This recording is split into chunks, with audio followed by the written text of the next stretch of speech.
ஆண்டவரும் இரட்சகருமான இயேசு கிறிஸ்துவின் ஈடு இணையற்ற நாமத்தில்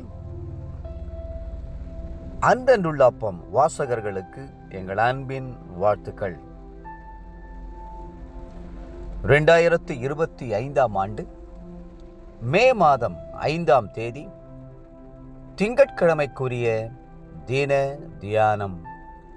இன்றைய தலைப்பு பலவானை கட்டும் அதிகாரம்.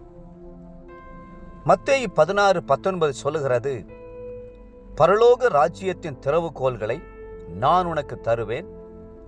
பூலோகத்திலே நீ கட்டுகிறது எதுவோ அது பரலோகத்திலும் கட்டப்பட்டிருக்கும்.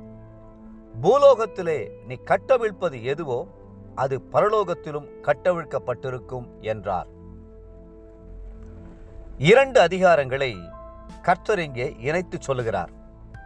கட்டுகிற அதிகாரமும் கட்டவிழ்க்கிற அதிகாரமுமே அந்த 2 அதிகாரங்கள். முதலாவது கட்டுகிற அதிகாரத்தை குறித்து இங்கே பார்ப்போம். ஒரு புறஜாதி கிராமத்திற்குள் செல்ல வேண்டுமென்றால் அந்த கிராமத்தின் எல்லையில் சில காவலின் ஆவிகள் பலவானைப் போல நின்று கொண்டிருக்கும். அவை சுவிசேஷத்தை தடுத்து கொண்டு நிற்கும். ஜனங்களின் மனதை குருடாக்கி வைத்திருக்கும். ஜனங்கள் அடிமைத்தனத்திலே வாழ்வார்கள். சில கிராமங்களிலே வன்முறை ஆவிகள் கொலை வெறியை தூண்டிவிட்டு கொண்டே இருக்கும். சில கிராமங்களில் குடிகார ஆவிகளும் விபச்சார ஆவிகளும் தலைவெறி தாடும். இப்படிப்பட்ட நிலைமை நீடிக்கக்கூடாது என்பதற்காகத்தான் சாத்தானின் வல்லமைகளை கட்டுகிற அதிகாரத்தை கர்த்தர் தம்முடைய பிள்ளைகளுக்கு கொடுத்திருக்கிறார். வேதம் சொல்லுகிறது, மத்தேயு 12:29, அன்றியும் பலவானை முந்தி கட்டினால் ஒழிய பலவானுடைய வீட்டுக்குள் ஒருவன் புகுந்து அவன் உடைமைகளை எப்படி கொள்ளையிடக்கூடும்? கட்டினானேயாகில் அவன் வீட்டை கொள்ளையிடலாம். இங்கு சொல்லப்படும் சாத்தான் நம்மை விட பலசாலியா இருந்தாலும் கிறிஸ்து அவனுடைய தலையை நசுக்கி அவனை நம்முடைய பாதங்களுக்கு கீழ்ப்படுத்தி இருக்கிறார். அவருடைய நாமத்தினாலும் கல்வாரி இரத்தத்தினாலும் அபிஷேகத்தினாலும் அவனுடைய வல்லமையை முறியடிக்க நமக்கு அதிகாரத்தை கொடுத்திருக்கிறார்.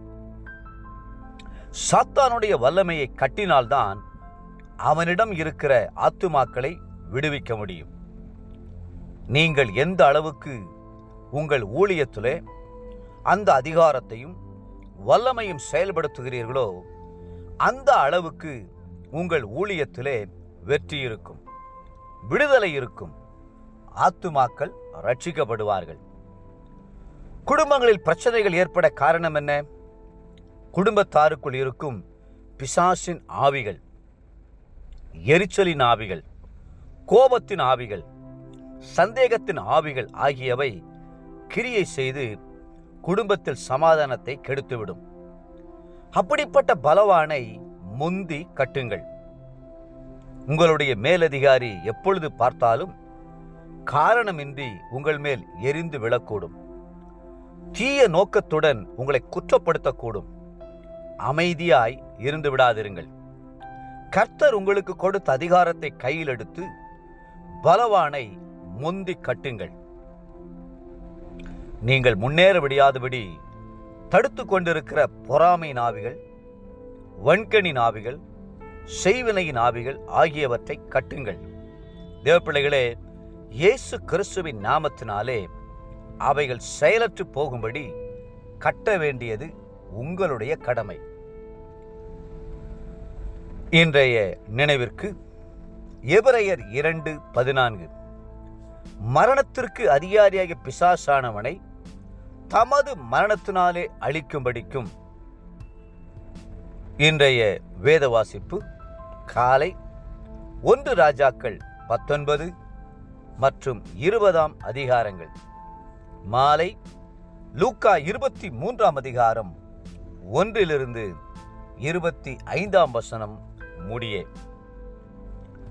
அன்புக்குரிய அன்பென்றுள்ள வாசகர்களே, மீண்டும் உங்களை வாழ்த்துகிறோம். பலவானை முந்தி கட்டுங்கள். கர்த்ததாமே உங்களை ஆசீர்வதித்து மென்மேலும் உயர்த்துவாராக. ஆமென்.